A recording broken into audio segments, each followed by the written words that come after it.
I've now the great pleasure to invite Emmanuel Faber, the chair of the ISSB, to give us an impulse statement that will be followed by a panel discussion moderated by Veronika Pountcheva, the also member of the International Sustainability Standards Board. Emmanuel, je vous invite. Thank you for the warm welcome, and I think Minister Lord said it all. It's just an incredible tribute to the support that we have received from this community. We will be actually welcoming Minister Lords tomorrow morning in our Frankfurt offices, so maybe we'll have a sort of a debrief of what was discussed in Berlin today. In the country where I come from, in France, general elections were called yesterday. The good thing, though, about what we're doing is that obviously political consensus would move, but IFRS Foundation is a market demand-driven organization. We are here to serve the needs of the market in terms of information, and political consensus obviously inform that, but they are not limited by these aspects. Risks and opportunities lies everywhere, and our work will need to continue, hopefully. Nothing of that would have been possible without having a home here in Frankfurt, and I mean this word. I think in this room, and certainly today, you'd see nearly most of the board members of ISSB being present in the room here, who are based in Frankfurt, a number of our staff as well. I remember the first time I came in this building, that was 2 years ago. Literally, I was lost in the street of Frankfurt to just come here and back actually to the Alter Opera. This is how bad I was. And it just feels so different today. We've made Frankfurt our home. We are really happy to meet regularly with our stakeholders, the consortia that have supported us, public and private, to be here and establishing this very important location. I'm glad also to report that the family is growing here in Frankfurt. We've been able to attract a number of staff from the foundation and outside of the foundation, not only about ISSB actually, but even at the IFRS Foundation level. The HR person for the IFRS Foundation, Marian Abel, is a German citizen. He's based here in Frankfurt, overseeing the entire people's policies for the IFRS Foundation globally. I see Brian Easterly here, who's joined us from San Francisco. He is the head of our global technical team, being based here in Frankfurt. So not only have we grown the family, but we've also brought senior members, brothers and sisters in this family to just make sure that we have what it needs to continue to grow Frankfurt as a critical place, as Minister said, as a sustainability center of excellence. None of all of this here would be possible either without the support, and thank you Goethe University here in Frankfurt for hosting us here, the Leibniz Institute for Financial Research, as was said as well, and of course our partners at DRSC, who were in the first conference, have been in the second and now in the third, but most importantly are working hand in hand with us, trying to ensure, and we will discuss that today, of course, that the global baseline is also relevant as much as possible in Europe, because Europe won't be able to succeed alone, of course. I'd like to flag and mention before we start the work as well, and thank Deutsche Börse for their support. Thank you, Stephan, and also the House of Finance for the continued support here. Thank you so much. So yes, I would tend to agree that there has been an acceleration of our work and delivery of our mission over the last 12 months, really. Not even 12 months ago, we were issuing our IFRS S1 and S2 in June. In July, the Financial Stability Board retired the TCFD into us, so that allowed us to continue the consolidation of the landscape very importantly. We then got, as was mentioned, the IOSCO's endorsement for the standards, declaring them fit for purpose, which in so many words meant the official act of birth of the standards to the regulators' family, 130 market regulators around the world, covering 95% of global market capitalization. And the acceleration continued at COP28. We saw 400 organizations, including even EFRAG, coming in formal support of the establishment of our climate global baseline. Huge number of collective and individual European companies, German companies, importantly, for reasons which I'm sure we're going to discuss, because I think we all understand, and again, how the interconnection between ESRS and ISSB standards is critical for economics and sustainability in Europe. The last quarter has shown another level of acceleration with, I think, a few very important events that came to conclusion. One which is, of course, very close to our hearts in Frankfurt here is the finalization of our interoperability guidance with Europe. We will discuss that. High level of alignment announced on the 31st of July last year by the European Commission and ourselves on climate, but also a general mechanism of interoperability that allows non-ESRS native preparers, or even actually companies in Europe, if they wish to start by ISSB preparation and migrate this into the ESRS preparation, adding the elements in particular on climate that we don't have. I have to say on climate that the substance is 95% identical, so it's very convenient. And there are a number of compliance topics that have been added in the space of impact materiality by ESRS, of course, and that ISSB preparers would have to add when it comes to being compliant with the ESRS. It also, this document that we published early in May, also shows how to navigate on the industry-based standards, where EFRAG has, I think, this very interesting transitional provision that the SASB standards, which are used by most of the largest European companies, by the way, and are growing by 30% in use or 50% in use per annum globally. Those SASB standards that are part of our legacy and that we have committed as part of our next agenda of work to enhance can be used to fulfill the requirements of ESRS in the absence of proper ESRS sector standards yet, as you know. So that's one important aspect of the interoperability which is in place. And the other one is, of course, the fact that after 2 years of conversations, or at least 18 months, we're able together to agree that the financial materiality filter of IFRS accounting and basically IFRS S1 is now engrounded into the ESRS 1 paragraph 48, so that it can allow ESRS preparers to filter out the essence of the information that they might need for strategic decisions and for dialogue with their capital providers and investors out of the much broader and more complex and numerous amount of data that are related to the other side of the double materiality. So this is as far as we went, and I think it's very important today that we also discuss what can be done more, because there is absolutely no doubt that there will be a need to continue to link the ESRS system with the international standards.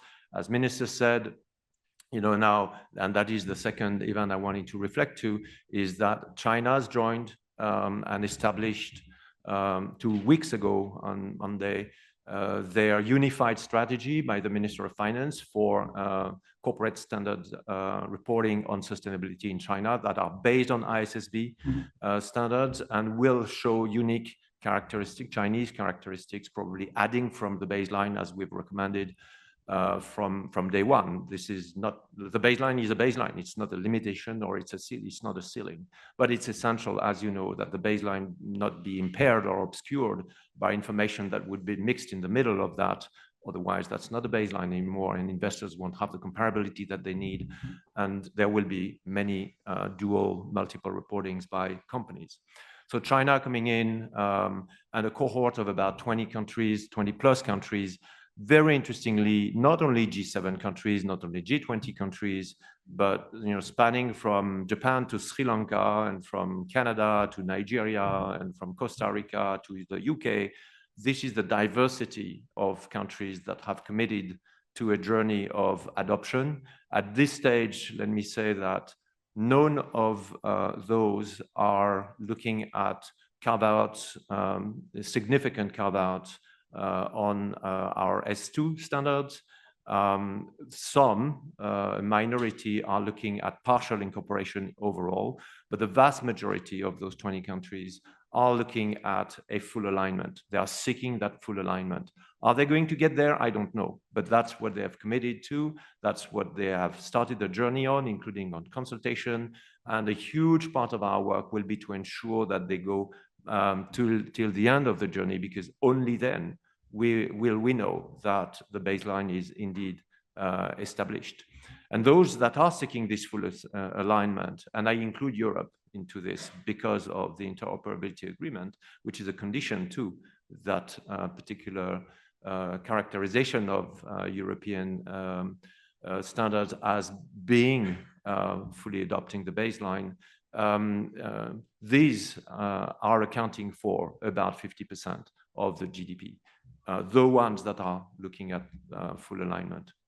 So in other words, it means that including here in Europe, there will be a, you can think, and I've been meeting, we have been meeting as a board, literally dozens of regulators over the last 2 years since we started here, around the world, from Africa, Asia, all continents. And they were talking, and we were talking about the costs of joining the baseline. But if the momentum is what it is, and let me say that if you leave the US out, those 20 jurisdictions account for 75% of global market capitalization, 75% ex-US. We have a plan for the US. There is a plan. We'll discuss that if you want. But think about being a regulator that decides to not join those 75%. There will be a point where the cost will be to not join and not to stay out. And therefore, maintaining a high level of alignment in Europe is critical for Europe as much as it is critical for the baseline itself. This is because of the momentum, and the momentum is market-driven. Hopefully we've provided a product that works, and that's, probably a reflection that we were in this sweet spot of making sure we address comprehensively the needs, but yet in a pragmatic manner. But that's a fact. It's a momentum, and I think it was important to reflect on that momentum as we start this day to day. And my last point is one that may have not been so publicized, but the evolution of our agreement with GRI can be a game changer. So we signed an MOU with GRI in March 22. Many were puzzled of why, did we do that? We were just starting, not even having, or, just launching the exposure draft on S1 and S2, not even having established ourselves here, and already we had that agreement with GRI. I think it helped really understand how impact materiality can work with economic materiality. They're not opposite. They can be complementary, provided you choose to work hard on understanding where they complement and how they intersect. The danger is when you mix them all into a big pot, and it becomes much more complex to read and to understand, and you're trying to speak the same language to many people. That's where the risk is. And the risk of that is that it becomes a compliance exercise, and you're not going to use a language of that sort to actually make decisions, because you're swamped into just trying to make sure you comply. So the GRI agreement was here, and we learned a lot with them over the last 2 years to understand how impact materiality and financial materiality could work together at the global scale level in a simple manner. To make it simple, that needs harder work than trying to align and be inspired by and close to and deemed to be. All of those words about alignment, to me, needs to be words of the past. What companies need now is plug and play. Otherwise, there will be double reporting. And so what we've discussed and came to conclusions with GRI is that the next version of ISSB, our next agenda of work, as you know, on human capital, biodiversity, water, ecosystems, will be, and the SASB enhancements, SASB standards, so industry-based sector-based standards, sorry, for us, will be delivered in full interoperability with GRI. Full means direct, means you will not have overlaps, you will not have gaps. Where there will be common disclosures, there will be true common disclosures. So you will have bricks of Legos that you can plug. You're an ISSB preparer in Asia. You already have probably close to 10,000 companies in Asia using GRI. We were in Singapore last week, and Singapore Monetary Authority is asking us to provide a pro forma of ISSB plus GRI, because 80% of large companies in Singapore, like in a number of other Asian markets, are using GRI. So by constructing the two boards, constructing these common disclosures, we will be able to make the journey from GRI to ISSB like instantaneous, like plug and play, and same on the other side. And I hope that it will inspire in the future, because that's going to be a lot of work for us, of course, that you can do double materiality in a way that is simple, and that it will inspire regulators around the world when they wish to, and companies when they wish to, respond to a multi-stakeholder audience, find simple solutions to create this seamless reporting system at a global scale basis. So I just wanted to point to this particular aspect, because it was only, again, a couple of weeks ago. And I will finish by saying that thanks to the support here, we can see that there is an acceleration of the momentum. There will be more, I think, strategic agreements being announced around what we do, because that's why we were designed and we started here, which is a global baseline that has a gravitational force to gradually ensure that we put things into order in the alphabet soup. I'll stop here, because the essence of what we would like to do is have a dialogue, because we can't be market driven and demand driven without understanding clearly what stakeholders think and need. And I'll turn to my colleague Veronika for the next panel. Thank you. My name is Veronika Pountcheva. I'm one of the 6 board members based in Frankfurt, and we really enjoy this energy of Frankfurt, the sustainability competence, but also the competence around finance, obviously. So to start the day, we are going to have a really very special panel of people who know finance, know sustainability, but also at heart are close to what we do at ISSB. So let me introduce the topic of the panel. So the discussion, the dialogue, which we want to start today. And this is steering the way to sustainability. What's next? And in order to have this conversation, I will be joined by 3 panelists next to Emmanuel. Let me start with Ingrid Hengster, CEO of Barclays, country CEO of Barclays Group, and global chairwoman of investment banking, part of the Global Chairman's Group, which brings together Barclays' most senior and experienced investment bankers.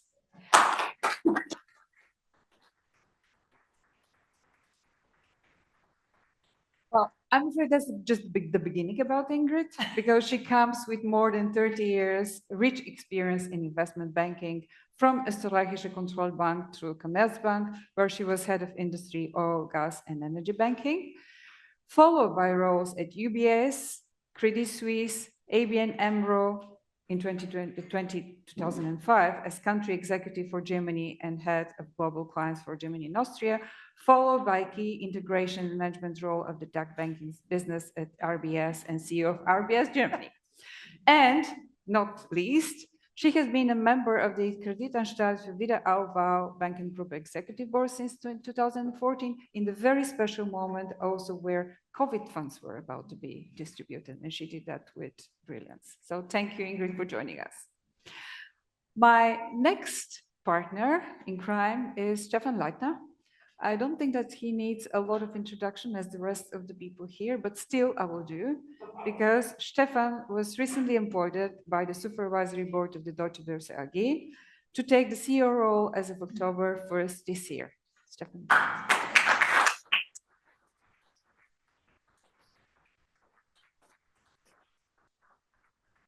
Stephan has been a member of the executive board of Deutsche Börse since 2018, responsible for the pre- and post-trading, and his current areas of responsibility include the strategically important investment management solution segment of ISS Stocks and SimCorp, as well as the group post-trading business with Clearstream.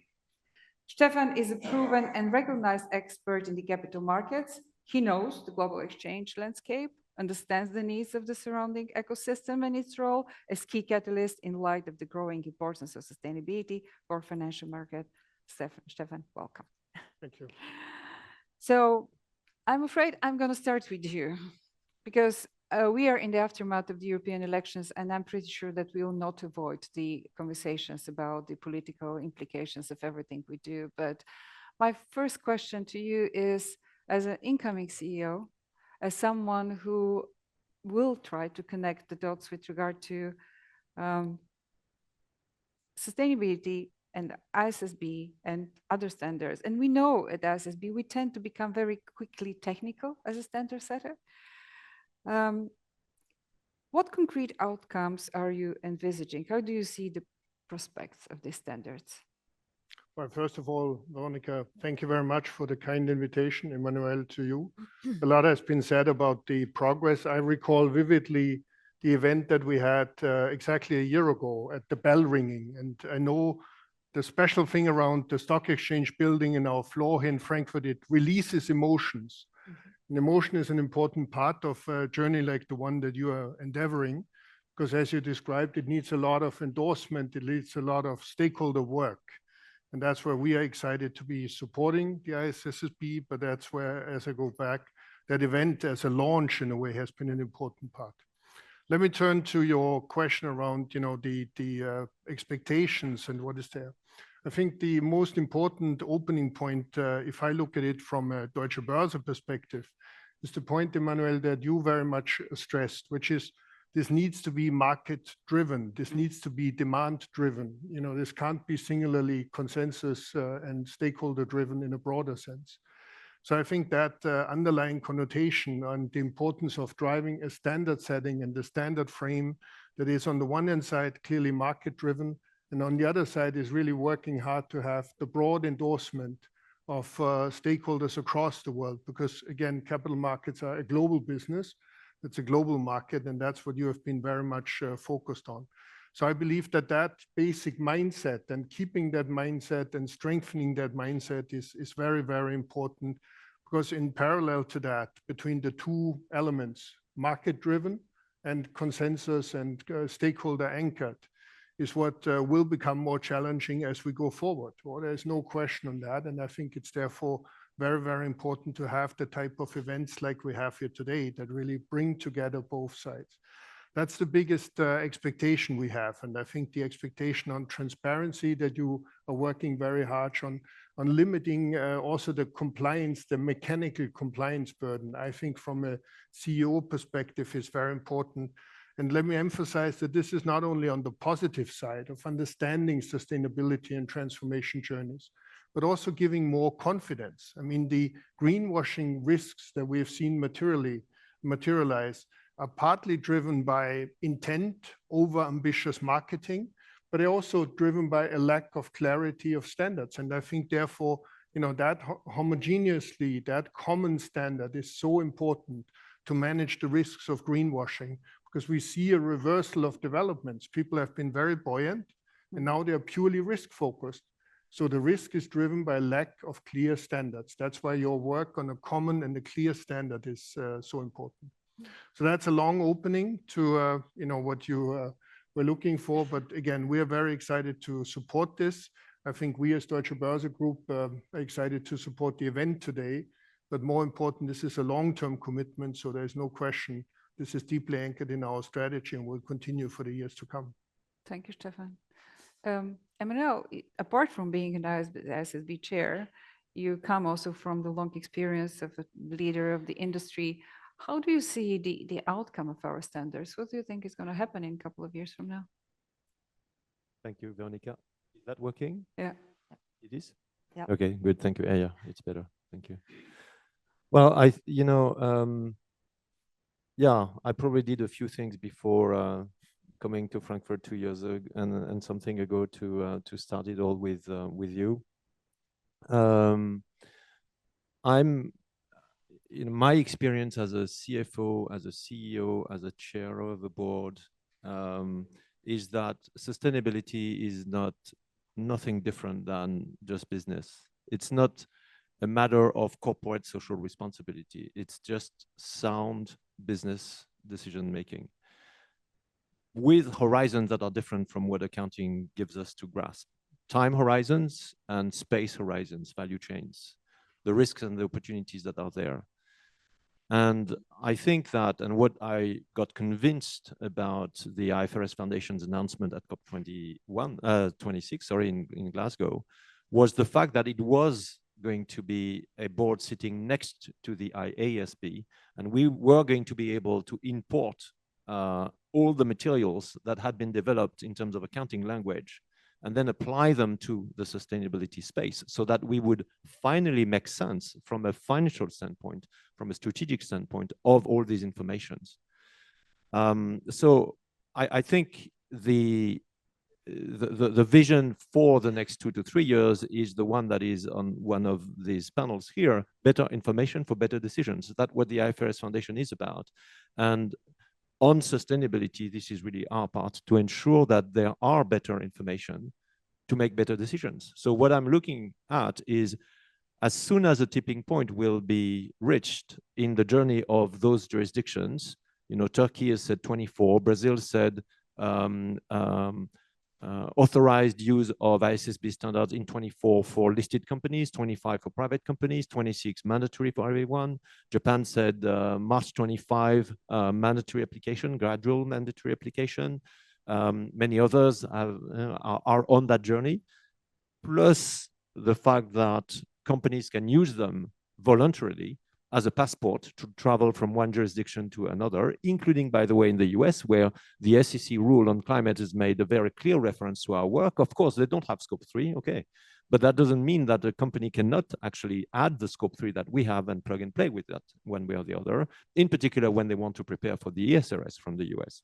So if that momentum is there, my goal, and in a way the start of a victory, because today is just a milestone, nothing more than this, there's so much more work to do, will be the day we actually move market prices.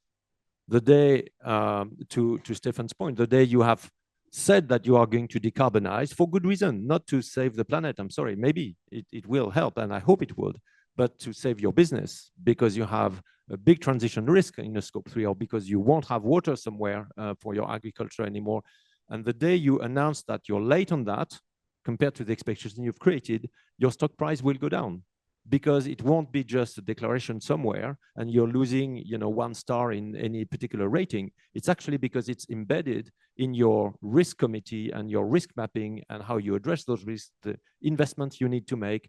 And at the end of the day, this is business, and this is valuation by the market of the resilience of companies, not only their short-term performance. So I think this is where I would hope that our standards can go, because I think that's the mission that we have. Well, sustainability is obviously good business for many people. And then the question to you, Ingrid, we observe increasingly politicized discussions globally. about financial markets and the role they should play with regard to sustainability. So what's your perspective on this? Do you think that there is really a backlash? Is it, as it often called, or rather normal, just potentially healthy discussion beyond what Emmanuel just said, having a passport, moving capital? So first of all, thank you for your invitation and also your commitment to Frankfurt. And also thank you for this question. I think we have heard it from Stephan and also from Emmanuel. The financial industry is core to the green transformation. I think this is really something which is very obvious. This is relevant for Barclays, but for many partners in the financial world, other financial institutions, I hear the same. And it's very interesting to see that there is no activity in my day-to-day life where this topic doesn't play a role, when it starts from lending, risk management, governance, stakeholder management, or just looking at an M&A transaction for clients. It's extremely important to understand what does the environmental risk mean for the potential seller or buyer of a situation, or IPOs. It's really relevant in any IPO discussion. Looking back 5 years, where this topic really came on stage, it was maybe a bit more prominent and more flashy as it is today. But I think our life has changed. Looking back, we talk about these last 5 years as a phase of polycrisis. We went through so many different things, starting with the pandemic, with the major geopolitical upheavals we experienced, the energy crisis, the inflationary pressure, the start of disruptive AI, the competitive pressure of Europe. And you might ask, why am I talking about this? Because somehow it leads back to sustainability, because sustainability helps to deal with all these aspects. When you come to the geopolitical upheavals, Europe has been forced to rethink its energy strategy. The oil and gas prices have really led to inflationary pressure. This is something we have to deal with. The situation around artificial AI helps to increase productivity, but at the same time, artificial intelligence needs so much energy, again, something which addresses sustainability. And all this also is reflected in European competitiveness, which we can only achieve with low and good energy prices and sustainable energy prices. This comes back then to say sustainability, and somehow this topic is hovering above all these other aspects I've just been describing. And it's impressive to see how much corporates have done in the meantime to really set decarbonization goals to achieve all this. And also looking at the ISSB 5 years ago, you did not exist, and look where you are standing at the moment. So I think there's been a lot of positive change. And you may think there's a setback because people are not talking so positively about sustainability because we have all these other issues. But I think for me, it's more that this topic is so omnipresent. It's a normal topic of day-to-day corporate life. And we are far ahead of anything like a setback. It's my day-to-day business. And the next big topic is really just transition and making sure that broader groups can really apply to it. So the contrary of a setback, it's really something which is part of our day-to-day activity. Yeah. Stephan, is it also for you like this, that there is no topic on your agenda which doesn't touch the aspect of sustainability, or it's not yet that case? I think there's no question, as Ingrid was saying, that it is an integral part and a necessary part and a positive part of all activities. That's why for Deutsche Börse, it's not just about our transition and climate-related strategies and sustainability, but it's really around providing an offering to the market around the ability to work with a focus on sustainability in all the value chain steps. So that's what we have been very much focusing on. I think at the same time, and the point always goes back to what Emmanuel was saying, a market-driven standard will be working well if it is globally or in the market, and this is a global market accepted. I think we have to recognize that there is a dramatic change in perception and prioritization. Prioritization because of what has been mentioned, the poly crisis, the many events and other priorities that have come up. And similarly, I think yesterday's results amplified. There is a more diverse view on the topic.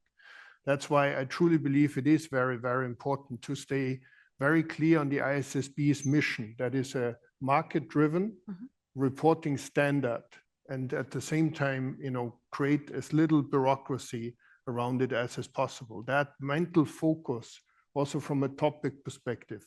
I think since today is a day where you want to discuss what is your next endeavors, I think it's truly important to keep that focus in mind, because it would be a bit sort of incomplete if we all sit here in a bubble and say there's no outside change that has occurred. That change is real. I mean, you have been traveling intensely. You're working every day to find more countries and more support. I think that must be a tough job. So I really applaud you on that, but we need to be cognizant of that. And that's what we also see. Yeah. Well, yes, please. Can I add? Please, John. Yeah, thank you, Ingrid and Stephan. I just wanted to reflect on one thing, which is we've come, like if you look at the last 25 years, the word sustainability emerged like if it was something, as I just started to say earlier, different from the business. The poly crisis is just increasing the level of risks on the business. And, I've been a member of risk and audit committees of several companies. What is a risk other than a question about how sustainable what you do is? I mean, the fact that there is a risk means you have a question, or you highlight that risk, you have a question about how sustainable that is. But then we're linking this to E, S, and G, which is super important domains. But these three letters have been there to characterize this very general cloud of thinking and of actions and policy-driven and civil society and corporate social responsibility and others that are related to environmental, social, and governance. But I think that characterization is in a way artificial. There is a bigger question, which is how is my business sustainable? And that's a question that every risk committee or audit committee of any board is asking themselves every quarter. And they're looking at this mapping. And if you look at a map of a risk committee in a company, I guess probably a good 70% would fall into the ES or G category. Others would probably not directly fall, but would be related to the fact that my business may not be sustainable. And I think I'll stop here. But this is to say that the poly crisis, including what we saw with COVID, that was obvious, but then with the energy crisis that you mentioned, shows that the complexity of our supply chains are such that if you don't go and dig deep into the supply chains, including the Rhine River going down here in Germany, you're missing out issues that are unrelated to the policy evolutions, but also the policy evolution is creating transition risks as well. So for me, it's even more, it's in a way, it's putting those topics at the very front of not only thinking about the long term, but the much more shorter term issues that we may have to deal with, and for boards and for C-suite executive to decide on with the lenses that were created, but not only again to look at the very long term, sometimes at the very short term of the sustainability issues.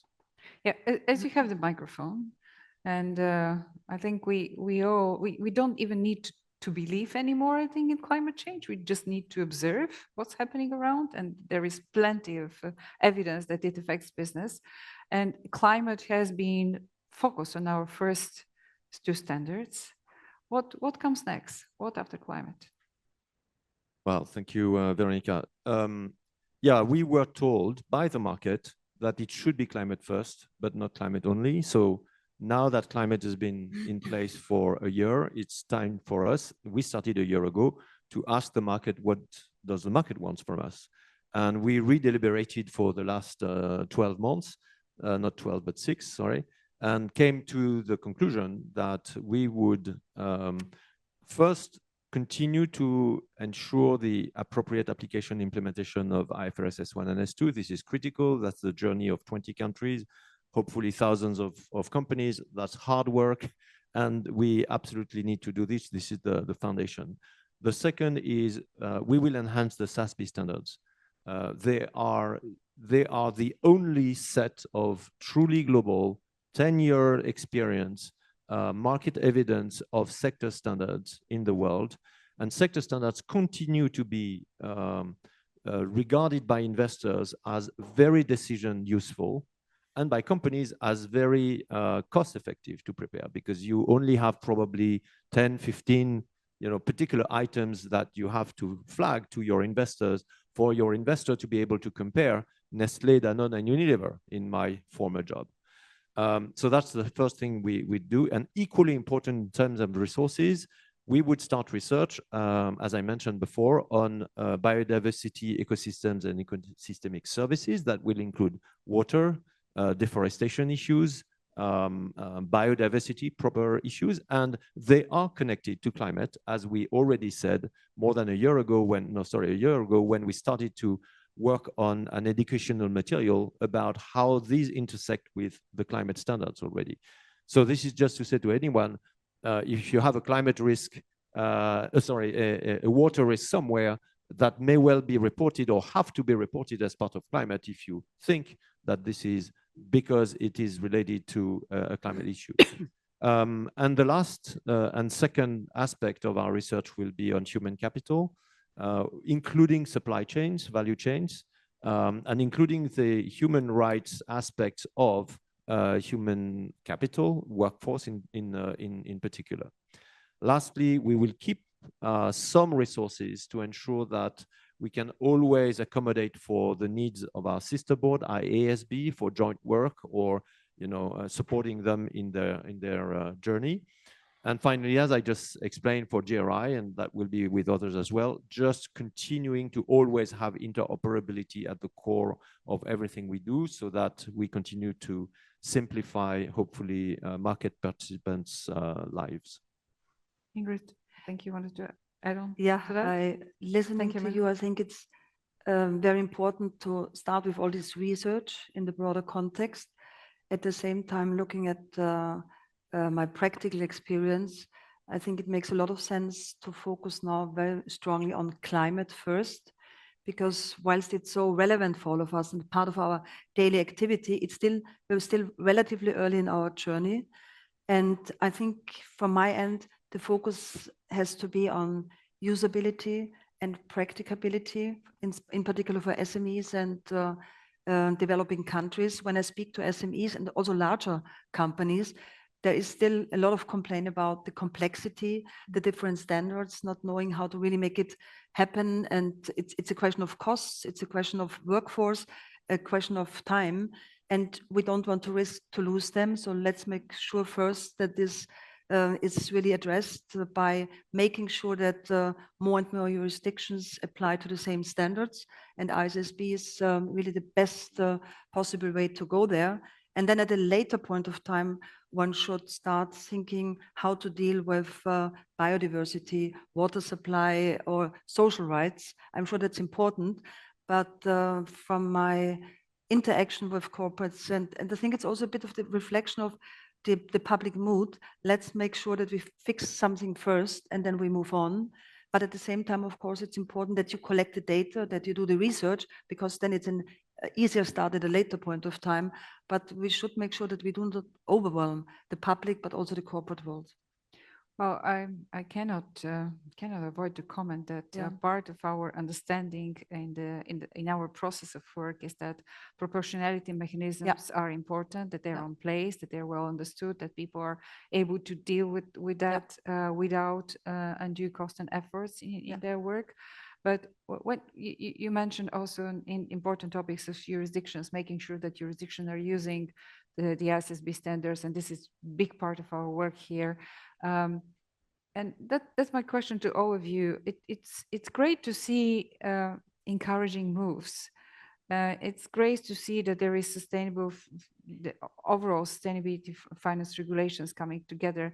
How can we make sure that this rules around the globe are not leading to a new level of fragmentation?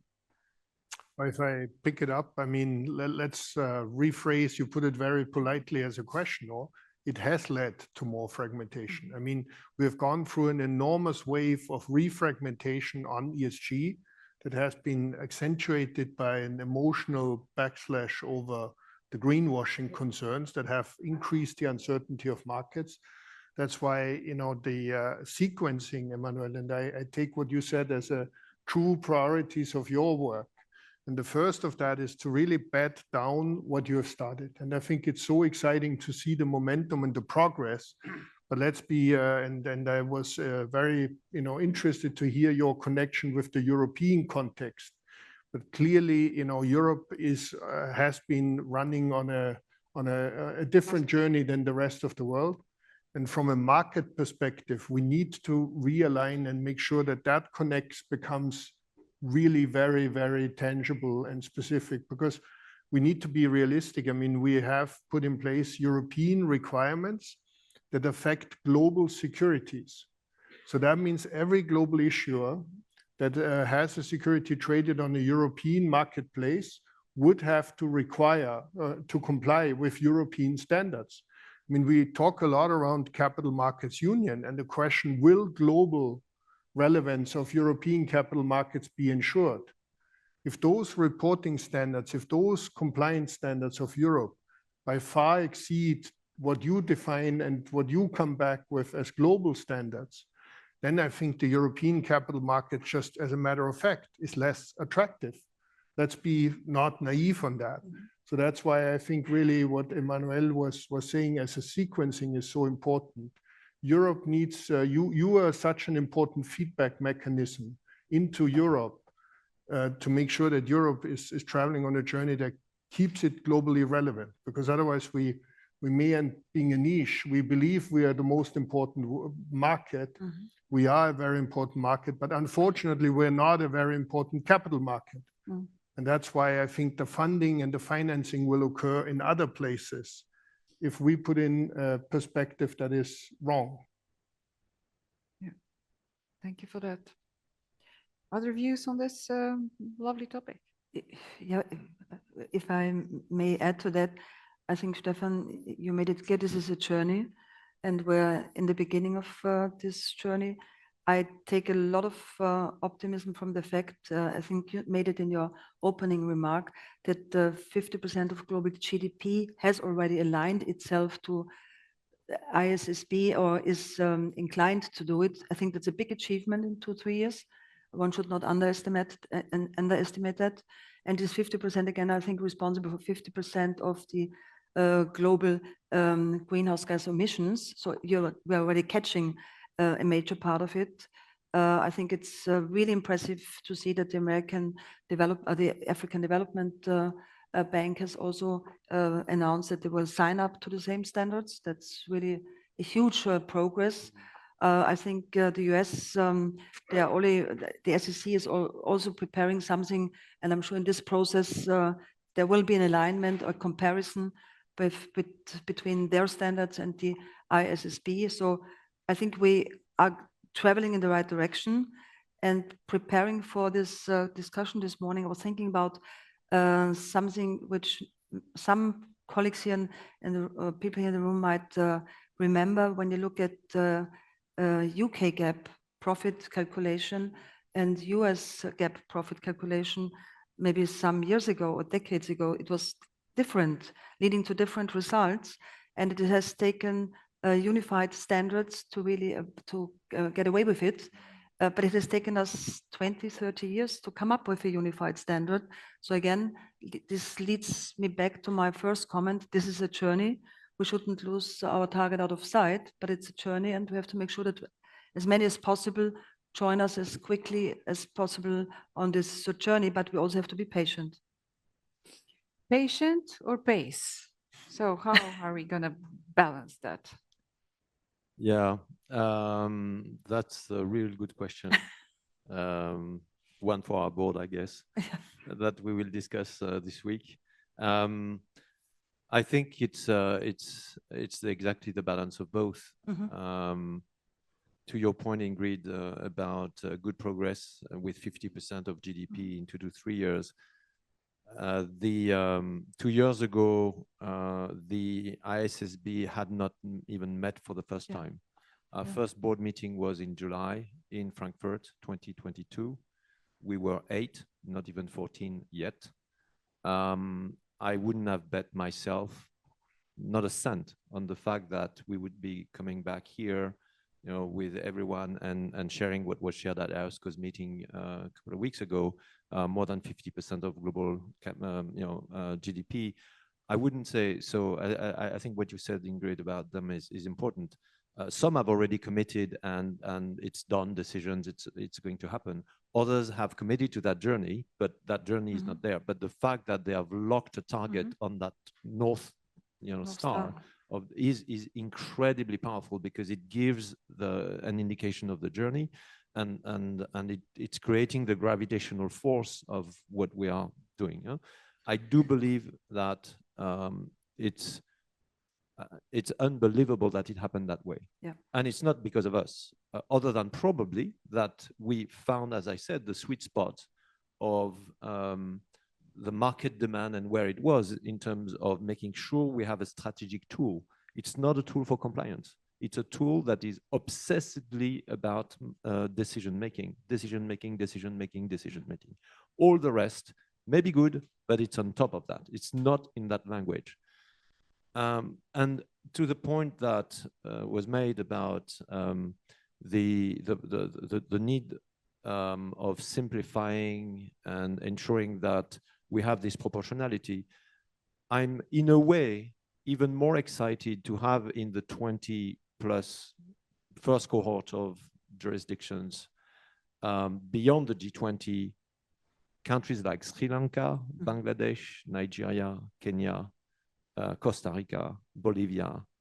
I mean, if those countries can make it, who can't? But if we fail those countries, we fail 100 countries, because beyond G20, there are many other countries. So our level of attention and ensuring that they go for a journey that is a success is absolutely critical. And that's back to what I think both of you were saying about ensuring that what we have started works before we go beyond. Yeah. On that, before we go beyond, one point I'd like to make, in particular because of the US, of the EU here, I was amazed that 3 months after we started in July 22 here in Frankfurt, in October, we made, as a board, the decision that when we don't have yet a standard ready, and if a company has found an information to be material, and we don't have the disclosure on biodiversity, on water, on social, on human rights, you can use the ESRS to do this. So it means any company that wants to prepare ISSB, and we don't have a proper standard yet, can extract from the ESRS through the navigation tool that is this interoperability guidance that we've jointly issued, the information that is strategic and that is decision useful in the discussion about allocation of capital, which I find an incredibly mature decision that this very young board made to incorporate some sort of a foreign body in the core of our S1 standard. The foundational standard says, in the absence of an appropriate disclosure that you find on the material information that you want to communicate, you can use the ESRS. So it means we're covered in a way. And we're also saying, by the way, you can also use GRI. So I'm saying this because I think that this sort of pragmatism, which I hope we will continue to have, is also helping the proportionality that that will help prepare us to go along this journey. Well, beautiful critical minds here around the table. I very intelligently forgot my watch today. Can you give me a signal if we are on time? Do we have time for a couple of questions? Oh, we have plenty of time. So because it's a dialogue, I'm hoping to get a little bit of impulse also from the audience. So raise your hands if you have a question to this very special panel. So Everyone's looking at me. Thank you, Axel, for the great question. I'd like to start by just, if I may, Veronika, just by saying one thing. You're right. I don't think we have enough emphasized in this panel the fact that we require opportunities to be disclosed as importantly as risks. You have to disclose your opportunities. You have to.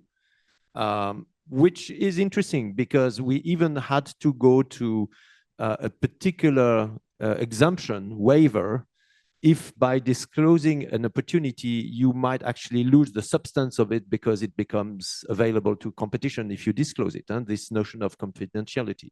We don't have that on risks, we have that on opportunities in a very, very limited way, though. So this is how, how serious we are about the fact that it is opportunity. And the reason is because we are not starting from the fact that sustainability is a risk. We are starting from the fact that sustainability matters will change the competitive advantages of companies. So climate risks will change, climate change will change the competitive advantages. If you deal with climate change appropriately, you may actually build a competitive advantage. Yes, temperature is rising, so you won't be able to farm in same areas than yesterday because the elevation of temperature may just mean your crop won't be able to work anymore. Yes, but the fact that some colder places are going to get warmer, you will be able to farm there. So it's an opportunity. But to think about this, you need to think about your supply and how you can build a competitive advantage by supplying from places where water will be more available than others, etc., etc. So I won't go longer on this, but I just wanted to flag you. So thank you for flagging that point, Axel. It's super important. We are not biased towards risks. We are really balanced and ensuring that the whole valuation exercise for capital allocation will be moving not only on the risk side, but also on the return on the market equation. Ingrid, Yeah. I see you I was twitching. nodding. You want to say I was something? just nodding because Emmanuel, you pointed it right. I think it's definitely an opportunity, a chance, in particular when you are a large corporate, a listed corporate, to communicate with your investors and tell them your story and how you look at these risks. But I think sometimes, of course, the concern and also the issues we discussed earlier come from the aspect that companies really want to do it right, and they want to avoid the risk of being accused to do greenwashing, to go to the wrong direction. And it's not only for the small companies, because for them, getting people working on this kind of subject, making sure that they collect the data, it's an additional burden, and they want to do it right, and they're not used to it. And also for larger corporates, dealing with this aspect of greenwashing is an important one. And so if you sit in a corporate seat, you always have to balance both aspects. Yes, I want to transport my story to the market. Yes, I want to convince the investors that I'm doing the right things. But at the same time, I don't want to run into troubles. And I think it's still due to the fact that we are in a relatively early phase of our journey. Stephan, any comments? I think the point that Axel was making, if I took you correctly, was very much that the quality of the reporting is a differentiator at the end for investors to pick a company. And that's where the power comes in of what we discuss here. If I just take it one step further, is we are a market infrastructure provider. So for us, what you do is important groundwork. Now, people always insinuate that we are happy about intransparent, complex, where we do analysis. ISS is a major data and rating provider. I mean, a good standard, allows better and easier quality of preparing that set of information. And I think that's why for the market infrastructure to really pick up on what Axel was saying is so important, that the common standards don't need hundreds of adjustments, that they have really one platform ideally, and then investors can make their judgment. They can then go for single materiality or for double materiality. That's a choice in a product that we will be able to offer.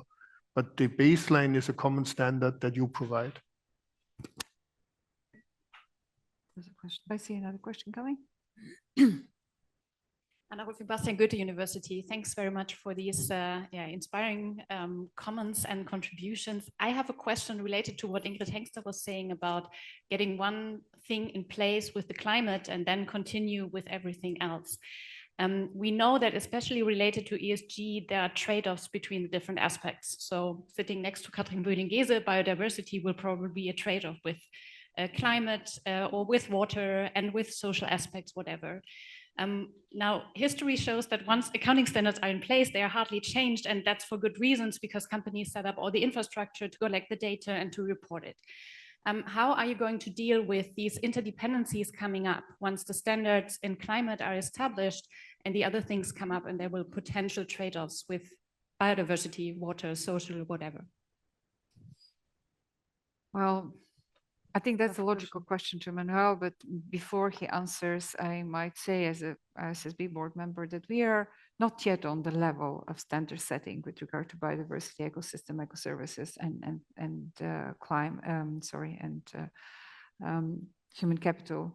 We are in a stage of research, and research will tell us what investors want to see, how they want to measure these things.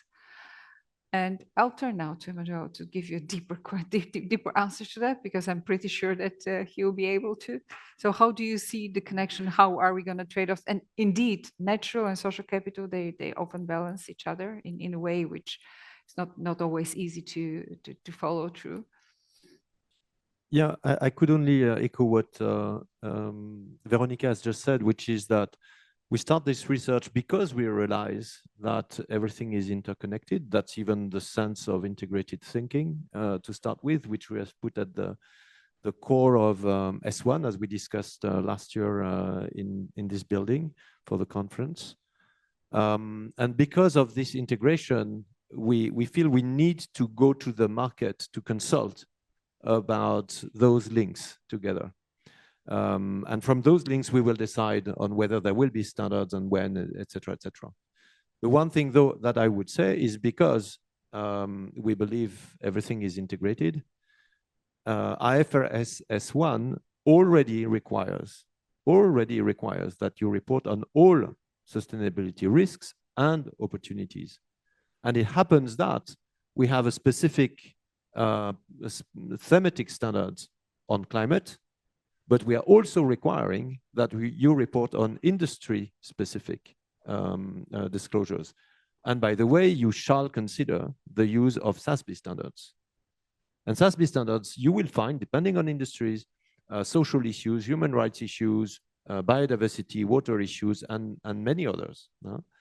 So it's not like we are blind to the rest.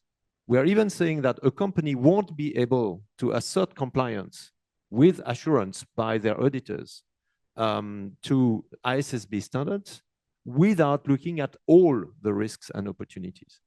And we are telling them, if we don't have the appropriate metrics, look at what ESRS provides for you, look at what GRI provides for you.